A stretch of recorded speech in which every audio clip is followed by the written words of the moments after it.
X-Men মুভিগুলোর face হচ্ছে ওলভেরিন। ওলভেরিনকে বলা হয় দি এক্সম্যান। তবে ওলভেরিনের সম্পর্কে জানার জন্য সবগুলো এক্সম্যান মুভি দেখার প্রয়োজন হয় না। ওলভেরিন কে আর কিভাবে সে তার পাওয়ার্স পেয়েছে এই সব কিছু আমরা আজকের এই মুভিটা দেখলেই জানতে পারবো। তোমরা যদি দেখতে চাও তাহলে আমি ওলভেরিনের 3টা মুভি এক্সপ্লেন করব, যেগুলোকে দি ওলভেরিন ট্রিলজি বলা হয়। এই ট্রিলজির প্রথম মুভি হচ্ছে আজকের movie X Men Origins Wolverine, second movie হচ্ছে দি ওলভেরিন, আর থার্ড এবং লাস্ট ওলভেরিন মুভি হচ্ছে লোগান। এই মুভিটা আমার পার্সোনাল ফেভারিট একটা সুপারহিরো মুভি।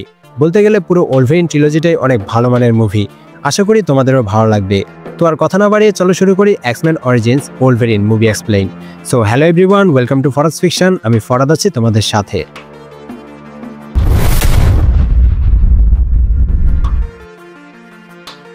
মুভিটাকে আমি যতটুকু সহজভাবে ডিটেলসে বোঝানো যায় সেভাবেই বোঝানোর চেষ্টা করব, যাতে তোমরা ইজিলি বুঝতে পারো। মুভি শুরু হয় 1845 সালে। আমরা দুইটা ছোট ছেলেকে দেখতে পাই। একজন হচ্ছে জেমস, যাকে আমরা পরবর্তীতে লোগান ওরফে ওলভেরিন হিসেবে চিনব। সে অসুস্থ থাকায় তার ভাই ভিক্টর তার খেয়াল রাখছে। লোগানের বাবা লোগানের খোঁজ নিতে আর তাকে ওষুধ খাওয়াতে আসে। তখন নিচে তারা একজন লোকের চিৎকারের আওয়াজ শুনতে পায়। লোগানের বাবা আর ভিক্টর নিচে কি হচ্ছে দেখতে চলে যায়। যে লোকটা চিৎকার করছে সে মূলত ভিক্টরের বাবা থমাস। সে নেশায় আসক্ত হওয়ায় ভিক্টর এবং লোগানের মা সেই লোকটাকে ছেড়ে এখন অন্য একজনের সাথে মানে জনের সাথে থাকছে। লোগান এখন জনকেই বাবা হিসেবে চিনে। হঠাৎ করেই লোগান গান শটের সাউন্ড শুনতে পায়। সে দৌড়ে নিচে গিয়ে তার বাবাকে নিচে পড়ে থাকতে দেখে। জন মারা যায়। লোগান বুঝতে পারে থমাস তার বাবাকে গুলি করে মেরে ফেলেছে। তখন লোগানের প্রচণ্ড রাগ হয় আর তার হাত থেকে বোন ক্লজ বের হয়ে আসতে থাকে। তার মানে লোগান একটা মিউট্যান্ট, আর এই ঘটনার মাধ্যমে তার মিউট্যান্ট পাওয়ার ট্রিগার হয়েছে। রাগের বশে লোগান থমাসের পেটে তার ক্লজ ঢুকিয়ে দেয়। মারা যাওয়ার আগে থমাস লোগানকে বলে জন তার বাবা ছিল না, সে হচ্ছে তার আসল বাবা। লোগান ভয় পেয়ে বাড়ি থেকে পালাতে শুরু করে। কিছু দূর গেলে ভিক্টর লোগানকে ধরে ফেলে। তবে ভিক্টর বলে তাদের বাবা এটাই ডিজার্ভ করত। তারা দুজন ব্রাদার্স, এখন থেকে তারা একসাথে থাকবে। তাদের পথে যাই আসুক না কেন তারা একসাথে লড়াই করবে। পুলিশ তাদেরকে বনের মধ্যে খোঁজা শুরু করলে দুই ভাই পালিয়ে চলে যায়। এরপর তারা শত বছরে বিভিন্ন যুদ্ধে অংশ নেয়। তারা আমেরিকার সিভিল ওয়ার থেকে শুরু করে 2টা ওয়ার্ল্ড ওয়ার, এমনকি ভিয়েতনামের যুদ্ধে অংশ নেয়। তবে এর মাঝে ভিক্টর অনেক হিংস্র হয়ে ওঠে। সে ইনোসেন্ট মানুষদেরকে হত্যা করে মজা পেতে থাকে, কিন্তু লোগান ইনোসেন্ট মানুষদেরকে হত্যা করা কোনো মতেই সাপোর্ট করতো না। ভিয়েতনাম ওয়ারে ভিক্টর রেপ অ্যাটেম্প করলে লোগান তার ভাই ভিক্টরকে আটকানোর চেষ্টা করে। তবে সেই সময়ে সেখানে যে আর্মি উপস্থিত ছিল তারা ভিক্টরকে অ্যাটাক করলে তাদের সাথে লোগান আর ভিক্টরের ফাইট শুরু হয়ে যায়। এতে একজন অফিসার নিহত হয়। লোগান আর ভিক্টরকে মৃত্যুদণ্ডের সাজা দেওয়া হয়। জেলে একদিন তাদের সাথে মেজর উইলিয়াম স্ট্রাইকার দেখা করতে আসে। স্ট্রাইকার তাদেরকে জানায় সে একটা স্পেশাল টিম গঠন করছে। লোগান আর ভিক্টর স্পেশাল, তাই তারা চাইলে এই টিমে জয়েন করতে পারে। ওই মুহূর্তে তাদের কাছে আর কোনো অপশন ছিল না, তাই তারা স্ট্রাইকারের টিমে জয়েন হয়ে যায়। স্ট্রাইকার পুরো টিম নিয়ে নাইজেরিয়ার লেগোসে একটা মিশনে যায়। এখানে আমরা এই টিমে অনেকজন মেম্বারকে দেখি, যাদের মধ্যে স্পেশাল হলো ওয়েড উইলসন, যাকে আমরা ডেডপুল হিসেবে চিনি। তবে ওয়েড এখনও ডেডপুল হয়নি। ডেডপুলকে আমরা মুভির শেষ দিকে দেখতে পাবো। তারা একটা বিল্ডিং এর সামনে যায়। সেখানে প্রথমে এজেন্ট জিরো তার স্কিল দেখায়। এজেন্ট জিরো একজন ওয়েপন এক্সপার্ট। ফ্রেড ফিজিক্যালি অনেক স্ট্রং, সে খুব ইজিলি একটা ট্যাঙ্ক ডিস্ট্রয় করে ফেলে। এরপর তারা লিফট দিয়ে উপরে উঠতে গেলে লিফট অফ করে দেওয়া হয়। তখন ব্রেডলি নামের একজন তার ইলেকট্রিসিটি কন্ট্রোলের পাওয়ার দিয়ে লিফটটাকে টপ ফ্লোরে নিয়ে যায়। এবার ওয়েডের পালা। আমরা দেখতে পাই ওয়েড তলোয়ার চালাতে অনেক এক্সপার্ট। তার উপর রাশ ফায়ার করা হলো সে সবগুলো বুলেটকে আটকে ফেলে, আর সেই বুলেট দিয়ে সবাইকে অ্যাটাক করে। এরপর স্ট্রাইকার সেখানে থাকা মেন বসের সাথে কথা বলতে আসে। স্ট্রাইকার সেখানে থাকা একটা মেটালের টুকরো দেখিয়ে এটা কোথায় পাওয়া যাবে সেই সোর্সের লোকেশন জানতে চায়। সে একটা গ্রামের লোকেশন দিলে তারা সেই গ্রামের লোকেদেরকে আটকে জিজ্ঞেস করে এই টুকরোটা তারা কোথায় পেয়েছে। গ্রামের লোকেরা বলতে মানা করে দিলে স্ট্রাইকার তাদের সবাইকে মেরে ফেলার অর্ডার দেয়। তবে লোগান এটার বিরোধ করে। লোগান ইনোসেন্ট মানুষদেরকে মারতে চায় না, সে সবাইকে আটকায়। ভিক্টর তো এসবের মধ্যে মজা পায়, তাই সে নির্দ্বিধায় সবাইকে মারতে শুরু করে। লোগান তাকে আটকে এসব থামাতে বলে রাখি লোগানের মধ্যে যেমন হিলিং আর ক্লজের পাওয়ার আছে, তেমনি ভিক্টরের মধ্যেও হিলিং অ্যাবিলিটি আছে। লোগানের ক্লজ বের হয় আর ভিক্টরের নখগুলো অনেক বড় আর ধারালো হয়ে যায়। লোগান বলে সে আর এমন হত্যাযজ্ঞের মধ্যে থাকবে না। ভিক্টরকে তার সাথে আসতে বলে, তবে ভিক্টর আসতে নিষেধ করে দেয়। তখন লোগান একাই টিম ছেড়ে চলে যায়। এরপর 6 বছর কেটে যায়। লোগান এখন কানাডায় একটা দুর্গম পাহাড়ি জায়গায় বাস করে। লোগান এখানে তার ওয়াইফ কায়লাকে নিয়ে বাস করে। কায়লা একজন স্কুল টিচার, আর লোগান এখানে একজন লগম্যান হিসেবে কাজ করে, মানে গাছ কাটে। এদিকে একটা মেলায় আমরা টিম এক্সের একজন মেম্বার ব্রেডলিকে দেখতে পাই। ব্রেডলি এখানে তার ইলেকট্রিসিটি কন্ট্রোলের টেকনোপ্যাথি পাওয়ার দিয়ে ম্যাজিক দেখাচ্ছে। তখন ভিক্টর ব্রেডলির সাথে দেখা করতে আসে। ভিক্টর জানায় ওয়েড অলরেডি মারা গেছে, মানে ভিক্টরি তাকে মেরেছে। এবার ভিক্টর ব্রেডলিকেও মেরে ফেলে। লোগান যখন কাট কাটছিল তখন স্ট্রাইকার লোগানের সাথে দেখা করতে আসে। স্ট্রাইকার জানায় কেউ একজন তাদের টিম এক্সের মেম্বারদেরকে এক এক করে মেরে ফেলছে। অলরেডি ওয়েড আর ব্রিডলিকে মার্ডার করা হয়েছে, তবে ভিক্টর এখনো বেঁচে আছে। লোগান স্ট্রাইকারের কথায় পাত্তা না দিয়ে চলে যায়। কায়লাকে পিক করে যখন বাড়ি ফিরছিল তখন রাস্তায় একজনের সাথে লোগানের মারামারি লেগে যায়। তবে কায়লা এসে লোকটার কাঁধে ধরে চলে যেতে বললে অদ্ভুতভাবে সে কোনো কথা না বলে চলে যায়। এটা দেখে লোগান একটু অবাক হয়। রাতে কায়লা লোগানকে একটা গল্প শোনায়, যাতে মেন ক্যারেক্টারের নাম ছিল দি উলভেরিন। পরদিন কায়লা গাড়িতে করে স্কুলে যাচ্ছিল, তখন রাস্তায় ভিক্টর কায়লাকে আটকায়। লোগানের কিছু একটা খটকা লাগে। মূলত লোগান তার স্মেলিং পাওয়ার দিয়ে দূর থেকে রক্তের ঘ্রাণ পাচ্ছিল। লোগান দৌড়ে সেদিকে যেতে থাকে। সে গিয়ে কায়লার গাড়ি রাস্তায় দেখতে পায়, আর একটু দূরেই কায়লার রক্তাক্ত দেহ পড়ে আছে। কায়লা ততক্ষণে মারা গেছে। কায়লার মৃত্যুতে লোগান অনেক ক্ষিপ্ত হয়ে যায়। ভিক্টর জানতো লোগান তাকে খুঁজে বের করবে, তাই সে একটা বারে লোগানের জন্য অপেক্ষা করছিল। লোগান ভিক্টরকে খুঁজতে খুঁজতে সে বারে চলে আসে। লোগান জিজ্ঞেস করে কেন সে তার ওয়াইফকে মেরেছে। ভিক্টর বলে লোগান তো তার ভাইকে ভুলেই গেছে, কোনো খোঁজ খবরই রাখে না, তাই লোগানের মনোযোগ আকর্ষণ করার জন্য সে কায়লাকে মেরে ফেলেছে। আর কোনো কথা না বলেই তাদের মধ্যে ফাইট শুরু হয়ে যায়। তবে ভিক্টর লোগানের চাইতে অনেক বেশি স্ট্রং। ভিক্টর লোগানকে বাজেভাবে মারে। সে লোগানের হাড়ের ক্রসগুলো ভেঙে চলে যায়। লোগানকে হসপিটালে নেওয়া হয়, তবে হিলিং অ্যাবিলিটি থাকে লোগান সুস্থ হয়ে যায়। তখন স্ট্রাইকার লোগানের সাথে দেখা করতে আসে। স্ট্রাইকার লোগানকে বলে সে লোগানকে এমন কিছু দিতে পারবে যাতে লোগান ভিক্টরের চাইতেও অনেক স্ট্রং হয়ে যাবে। এরপর সে নিজের রেভেঞ্জ নিতে পারবে। তখন তো লোগান রেভেঞ্জ নেওয়া ছাড়া আর কিছুই ভাবছিল না, তাই রাগের বশবর্তী হয়ে লোগান স্ট্রাইকারের ওয়েপন এক্স নামক এক্সপেরিমেন্টের জন্য রাজি হয়ে যায়। ল্যাবে নিয়ে লোগানের উপর এক্সপেরিমেন্ট শুরু করা হয়। মূলত স্ট্রাইকার প্রথম দিকে টিম এক্সকে নিয়ে নাইজেরিয়ায় যে মেটালের সন্ধানে গিয়েছিল সেটা সে খুঁজে পেয়েছে। সেই মেটাল হলো অ্যাডমেন্টিয়াম। লোগানের বডিতে সেই অ্যাডমেন্টিয়ামই পুশ করা হবে, যা লোগানের হাড়গুলোকে রিপ্লেস করবে। এতে লোগান হয়ে যাবে ইনডেস্ট্রাক্টিবল।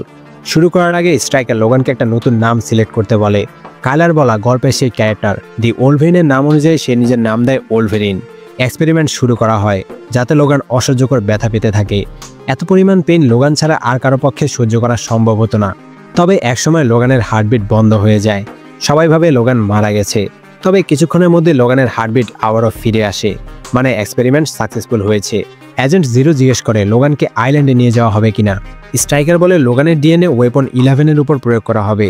মূলত রোমান সংখ্যা দেখলে ওয়েপন X হচ্ছে ওয়েপন 10, আর স্ট্রাইকার লোগানের ডিএনএ দিয়ে এর থেকেও বেশি পাওয়ারফুল কাউকে তৈরি করতে যাচ্ছে, যে হবে ওয়েপন 11। স্ট্রাইকার লোগানের মেমোরি ইরেজ করে দিতে বলে। লোগান তখন জাগ্রত ছিল। সে তার সুপার হিয়ারিংয়ের মাধ্যমে স্ট্রাইকারের এই কথাগুলো শুনে ফেলে। লোগান মেশিন থেকে উঠে যায়। তাকে আটকানোর চেষ্টা করা হয়, তবে লোগান এখন ইনডেস্ট্রাক্টিবল। লোগান ল্যাব থেকে বের হয়ে পালিয়ে যায়। যেহেতু লোগান এখন স্ট্রাইকারের প্ল্যান জেনে গেছে, তাই স্ট্রাইকার এজেন্ট 0কে লোগানকে মেরে ফেলার অর্ডার দেয়। এদিকে এক বৃদ্ধ দম্পতি লোগানকে এই অবস্থায় দেখে সাহায্য করে। বৃদ্ধ লোকটা লোগানকে তার ছেলের কিছু জামাকাপড় পরতে দেয়, তাদের বাড়িতে রাত কাটাতে দেয়। পরদিন সকালে লোগানের সাথে বৃদ্ধ দম্পতির গ্যারেজে রাখা বাইক নিয়ে কথা হচ্ছিল। তখন এজেন্ট 0 স্নাইপিং করে। এতে বৃদ্ধ দম্পতি মারা যায়। লোগান গ্যারেজে থাকা বাইক নিয়ে পালাতে শুরু করে। এখানে হেলিকপ্টার আর বাইকের মধ্যে একটা দারুণ চেজ হয়। এমন চেজ সিন খুব কমই দেখা যায়। অনেকক্ষণ চেজ হওয়ার পর লোগান হেলিকপ্টারটাকে ক্র্যাশ করিয়ে দেয়। স্ট্রাইকার এজেন্ট 0কে জিজ্ঞেস করে লোগান মারা গেছে কিনা। তখন লোগান স্ট্রাইকারকে বলে ভিক্টরকে মারার পর সে স্ট্রাইকারকে মারার জন্য আসবে। এরপর আমরা লোগানের একটা ব্যাডাস ওয়াক দেখতে পাই। লোগান হেলিকপ্টারটাকে ব্লাস্ট করে দেয়। এতে এজেন্ট 0 মারা যায়। এরপর একজন অফিসার স্ট্রাইকারকে বলে সে যে ইয়াং মিউট্যান্ট খুঁজছে তাকে পাওয়া গেছে। আমরা একটা স্কুলে সানগ্লাস পরা একজনকে দেখতে পাই। দেখে নিশ্চয়ই বুঝতে পারছো এটা হচ্ছে সাইক্লপস, যার চোখ দিয়ে লেজার বের হয়। তবে সে তার পাওয়ার্স কন্ট্রোল করতে পারে না। স্কুলে ভিক্টর সাইক্লপসকে অ্যাটাক করে। সে সাইক্লপসকে ধরে ফেলে। তখন স্ট্রাইকার সেখানে আসে। আমরা বুঝতে পারি স্ট্রাইকার লোগানকে মিথ্যা কথা বলেছিল। মূলত এত সময় ধরে ভিক্টর আর স্ট্রাইকার একসাথে কাজ করছে। তারা প্ল্যান করে লোগানের ওয়াইফকে হত্যা করেছে, যাতে লোগানকে ওয়েপন X এক্সপেরিমেন্টের জন্য রাজি করানো যায়। ভিক্টর এখানে স্ট্রাইকারের সাথে কোনো প্রকার ডিল করেছে। এদিকে লোগান তাদের আগের টিমের একজন মেম্বার, সে টেলিপোর্টার জনের সাথে দেখা করতে যায়। জন জানায় লোগান চলে যাওয়ার পর ভিক্টর আরও বেশি উন্মাদ হয়ে গিয়েছিল, আর তারা স্ট্রাইকারের কথায় তাদের নিজেদের জাতি মানে মিউট্যান্টদেরকেও স্বীকার করেছে। লোগান জিজ্ঞেস করে সে কোনো আইল্যান্ডের ব্যাপারে জানে কিনা। 0 কোনো আইল্যান্ডের ব্যাপারে বলেছিল। জন বলে সে জানে না, তবে ফ্রেড জানতে পারে, কারণ এজেন্ট 0 আর ফ্রেড ভালো বন্ধু ছিল। ফ্রেড মূলত টিমের সেই মেম্বার যে অনেক স্ট্রং ছিল। লোগান আর জন ফ্রেডের কাছে যায়। ফ্রেড এখন অনেক মোটা হয়ে গেছে। লোগান ফ্রেডকে আইল্যান্ডের ব্যাপারে জিজ্ঞেস করে। ফ্রেড লোগানকে বক্সিংয়ের অফার করে। যদিও ফ্রেড অনেক স্ট্রং, তবে লোগানের বডিতে এখন অ্যাডমেন্টিয়াম আছে। লোগান ফ্রেডের পেটে যতই ঘুষি মারে তাতে কোনো কাজ হয় না। শেষে লোগান ফ্রেডের মাথায় আঘাত করে। এতে ফ্রেড ডাউন হয়ে যায়। এরপর ফ্রেড বলতে শুরু করে ভিক্টর আর স্ট্রাইকার একসাথে কাজ করে, তারা একসাথে একটা আইল্যান্ডে কিছু একটা করছে। এটা শুনে লোগানের মাথা ঘুরে যায়। লোগান বুঝতে পারে স্ট্রাইকার আর ভিক্টর প্ল্যান করে তার ওয়াইফ কায়লাকে হত্যা করেছে, যাতে তাকে এক্সপেরিমেন্টের জন্য রাজি করাতে পারে। লোগান আরও বেশি রেগে যায়। ফ্রেডকে জিজ্ঞেস করে কোথায় সেই আইল্যান্ড। ফ্রেড নিজে তো লোকেশন জানে না, তবে রেমি নামের একজনের ঠিকানা দেয় যে সেই আইল্যান্ড থেকে পালিয়ে এসেছিল। সে সেই আইল্যান্ডের লোকেশন জানে। লোগান আর জন সেই লোকেশনে গিয়ে রেমি নামের সেই লোকটাকে দেখতে পায়, যে একজন জুয়ারি। মূলত এটা হচ্ছে এক্সম্যানের একজন ইম্পর্টেন্ট মেম্বার গ্যাম্বিট, যে কার্ড দিয়ে ম্যাজিক করে। লোগান গ্যাম্বিটের সাথে কথা বলতে শুরু করে, আর এদিকে জন ভিক্টরকে বাইরে দেখতে পায়। লোগান গ্যাম্বিটকে সে আইল্যান্ডের লোকেশন জিজ্ঞেস করে, যেখান থেকে সে পালিয়ে এসেছিল। গ্যাম্বিট কিছুটা ভয় পেয়ে যায়। সেইভাবে লোগান তাকে আবারও আইল্যান্ডে ধরে নিয়ে যেতে এসেছে। এদিকে জন ভিক্টরকে নিজ হাতে মারার জন্য ভিক্টরের সাথে ফাইট করতে যায়। জন টেলিপোর্ট হয়ে ভিক্টরকে অনেকগুলো পাঞ্চ মারে, কিন্তু একসাথে কাজ করায় ভিক্টর জনের মুভগুলো বুঝে গিয়েছে। ধূর্ত ভিক্টর ট্রিক্স খাটিয়ে জনের স্পাইনাল কর্ড মানে মেরুদণ্ড ধরে ফেলে। টান দিয়ে মেরুদণ্ড খুলে জনকে মেরে ফেলে। এদিকে গ্যাম্বিট লোগানকে স্ট্রাইকারের লোক ভেবে অ্যাটাক করে। লোগান ক্লাবের বাইরে এসে পড়ে। তখন সে দেখতে পায় ভিক্টর জনকে মেরে জনের ডিএনএ নিচ্ছে। লোগান এবার অনেক রেগে যায়। ভিক্টর আর লোগানের মধ্যে ফাইট শুরু হয়ে যায়। আগেরবার ভিক্টর লোগানের চাইতে বেশি স্ট্রং ছিল, কিন্তু অ্যাডমেন্টিয়ামের কারণে এখন ভিক্টর লোগানের সামনে টিকতে পারে না। লোগান ভিক্টরকে আটকে ফেলে। যখনই মারার জন্য ফাইনাল অ্যাটাক করবে তখন গ্যাম্বিট এসে অ্যাটাক করে। গ্যাম্বিট আর লোগানের ফাইট লেগে যায়। গ্যাম্বিট লোগানের কথা না শুনে ফাইট করতে থাকে। এই সুযোগে ভিক্টর পালিয়ে যায়। তবে গ্যাম্বিট বেশিক্ষণ লোগানের সাথে টিকতে পারে না। লোগান গ্যাম্বিটকে আটকে সে আইল্যান্ডে নিয়ে যেতে বলে। লোগান যখন বলে সে স্ট্রাইকার আর ভিক্টরকে মেরে ফেলবে, তখন গ্যাম্বিট আইল্যান্ডে যেতে রাজি হয়, কারণ ভিক্টর এবং স্ট্রাইকার গ্যাম্বিটেরও শত্রু। এদিকে আইল্যান্ডে স্ট্রাইকার ওয়েপন 11-এর কাজ শুরু করে দিয়েছে। গভর্নমেন্ট এই এক্সপেরিমেন্টের সাথে যুক্ত ছিল, এই ভেবে যে স্ট্রাইকারের বানানো ওয়েপন দিয়ে সহজে যুদ্ধগুলোতে জয়ী হতে পারবে। কিন্তু এখন স্ট্রাইকার যা করছে সেটা পার্সোনাল ইস্যু হয়ে গেছে। মূলত স্ট্রাইকারের ছেলে নিজেও একটা মিউট্যান্ট। তার ছেলে তার ওয়াইফকে হত্যা করেছে, তাই স্ট্রাইকার মিউট্যান্টদেরকে এত ঘৃণা করে। জেনারেল মুনসন স্ট্রাইকারকে এক্সপেরিমেন্ট বন্ধ করে দিতে বলে। তখন স্ট্রাইকার জেনারেল মুনসনকে হত্যা করে ফেলে। গ্যাম্বিট লোগানকে হেলিকপ্টারে করে সে আইল্যান্ডে নিয়ে যায়। লোগান চুপি চুপি ভিতরে প্রবেশ করে। স্ট্রাইকারের কাছে গিয়ে শান্তভাবে জিজ্ঞেস করে স্ট্রাইকার তার সাথে এমনটা কেন করেছে। তখন স্ট্রাইকার জানায় তার বহুদিনের রিসার্চ ওয়েপন 11 তৈরি করার জন্য মূলত লোগানের ডিএনএ দরকার ছিল। সে স্পেশাল পাওয়ার আছে, এমন মিউট্যান্টদের পাওয়ার একত্র করে একজনের মধ্যে প্রতিস্থাপন করে একটা ওয়েপন বানিয়েছে, যার কাছে লোগান সহ অনেকের পাওয়ার্স আছে। সে হচ্ছে মিউট্যান্ট কিলার ডেডপুল। সেখানে লোগান জানতে পারে তার ওয়াইফ কায়লা আসলে মারা যায়নি। কায়লা নিজেও স্ট্রাইকারের হয়ে কাজ করছে। সেদিন কায়লাকে হাইড্রোক্লোরোথায়াসাইড ইনজেক্ট করা হয়েছিল, যার কারণে কায়লার হার্টবিট অনেক কমে গিয়েছিল, আর লোগান ভেবেছিল কায়লা মারা গেছে। মূলত লোগানকে বদলা নেওয়ার জন্য উস্কানি দিয়ে তার বডিতে অ্যাডমেন্টিয়াম দেওয়ার জন্য তারা এই প্ল্যান করেছিল। এসব শুনে লোগান অনেক ভেঙে পড়ে। কায়লার মৃত্যুর বদলা নেওয়ার জন্যই তো সে এত দূরে এসেছে, কিন্তু কায়লা যেহেতু বেঁচে আছে আর তার সাথে বিশ্বাসঘাতকতা করেছে, তাই স্ট্রাইকারের সাথে লড়ার আর কোনো কারণ নেই। লোগান বের হয়ে চলে যেতে থাকে। তখন আমরা জানতে পারি কায়লা আসলে নিজের ইচ্ছাতে লোগানকে ধোকা দেয়নি। স্ট্রাইকার কায়লার আরেকজন মিউট্যান্ট সিস্টারকে এখানে বন্দি করে রেখে এই কাজ করতে বাধ্য করেছে। লোগানের প্রতি কায়লার ফিলিংসও মিথ্যা ছিল না। ভিক্টর এসে স্ট্রাইকারকে ডিল অনুযায়ী তার বডিতে লোগানের মতো অ্যাডমেন্টিয়াম দিতে বলে। কায়লা পালাতে চাইলে ভিক্টর কায়লার গলা চেপে ধরে। কায়লা জোরে চিৎকার করে উঠলে লোগান সেটা শুনতে পায়। লোগান আবারও ফিরে আসে। ভিক্টর আর লোগানের মধ্যে ফাইট শুরু হয়ে যায়। আবারও লোগান ভিক্টরকে মেরে ফেলতে যাবে, তখন কায়লা লোগানকে থামিয়ে দিয়ে বলে সে কোনো এনিম্যাল না। লোগান ভিক্টরকে না মেরে নক আউট করে দেয়। কায়লা লোগানকে সব সত্যি জানায়। লোগান গিয়ে সেখানে আটকে থাকা সব মিউট্যান্টদেরকে মুক্ত করে দেয়। তারা বের হয়ে যাচ্ছিল, তখন তাদের সামনে ওয়েপন 11 মানে ডেডপুল আসে, আর এটা হচ্ছে সেই ওয়েড উইলসন। ওয়েডের কাছে এখন প্রায় সব মিউট্যান্টের পাওয়ার আছে, আর সে একটা প্রোগ্রামের মতো পুরোপুরি স্ট্রাইকারের কন্ট্রোলে আছে। যদিও আমরা জানি ডেডপুল এরকম না, কিন্তু এখানে একটা জগা খিচুড়ি তৈরি করা হয়েছে। এক্সমেন মুভিতে এমন অনেক জিনিসই চেঞ্জ করা হয়েছে। লোগান বাকিদেরকে অন্য পথে চলে যেতে বলে। এদিকে লোগান আর ডেডপুলের ফাইট শুরু হয়ে যায়। ডেডপুল এখানে লোগানের মতো হিল করতে পারে। এদিকে মিউট্যান্টরা পালানোর সময় কায়লার গায়ে গুলি লাগে। কায়লা সবাইকে চলে যেতে বলে। এখানে আমরা দেখতে পাই কেউ একজন টেলিপ্যাথির মাধ্যমে সাইক্লপসকে বের হওয়ার লোকেশন বলে দিচ্ছে। টেলিপ্যাথি কে করতে পারে আর কে তাদেরকে লোকেশন বলে দিচ্ছে, তোমরা যারা গেস করতে পেরেছো তারা কমেন্টে জানাতে পারো। এদিকে ডেডপুল থেকে বাঁচার জন্য লোগান একটা পারমাণবিক চিমনির উপরে উঠে যায়। তবে ডেডপুল জনের টেলিপোর্টেশন পাওয়ার দিয়ে সেকেন্ডেই উপরে পৌঁছে যায়। লোগান ডেডপুলের সাথে কোনো মতেই লড়তে পারছিল না। যখন ডেডপুল লোগানের মাথা কেটে ফেলবে, তখন ভিক্টর এসে লোগানকে বাঁচায়। ভিক্টর বলে সে ছাড়া আর কেউ লোগানকে মারতে পারবে না। তারা দুজনে মিলে পিঠে পিঠ রেখে ডেডপুলের সাথে লড়তে থাকে। তবে টেলিপোর্টেশন পাওয়ার থাকায় কোনো মতেই তারা ডেডপুলকে মারতে পারছিল না। একসময় ডেডপুল চোখ দিয়ে সাইক্লপসের পাওয়ার বিম শুট করে। ভিক্টর ডেডপুলকে আটকাতে যায়। যখন ডেডপুল ভিক্টরকে অ্যাটাক করছিল সেই সুযোগে লোগান ডেডপুলের মাথা কেটে দেয়। ডেডপুল পুরো চিমনিটাকে ধ্বংস করে নিচে পড়ে যায়। লোগান ভিক্টরকে বলে এখনও তাদের মধ্যে সম্পর্ক ভালো হয়নি। ভিক্টর উপর থেকে লাফ দেয়, লোগানও নিচে লাফ দেয়। একটা বড় খণ্ড লোগানের গায়ে পড়ছিল। তখন গ্যাম্বিট এসে লোগানকে সেভ করে। তখন লোগান কায়লার আওয়াজ শুনতে পায়। সে কায়লাকে কোলে নিয়ে চলে যাচ্ছিল। তখন স্ট্রাইকার এসে লোগানকে গুলি করে। নর্মাল গুলিতে লোগানের কিছু না হলেও এগুলো ছিল অ্যাডমেন্টিয়ামের বুলেট। স্ট্রাইকার এবার লোগানের মাথায় গুলি করে। পরপর 2টা অ্যাডমেন্টিয়াম বুলেট মাথায় লাগায় লোগানের মেমোরি ইরেজ হয়ে যায়। এটাই স্ট্রাইকারের প্ল্যান ছিল। এবার স্ট্রাইকার কায়লাকে গুলি করতে যায়। তবে কায়লা স্ট্রাইকারের পা ছুঁয়ে স্ট্রাইকারকে উল্টো দিকে ঘুরে তার পা দিয়ে রক্ত না পড়া পর্যন্ত হাঁটতে বলে।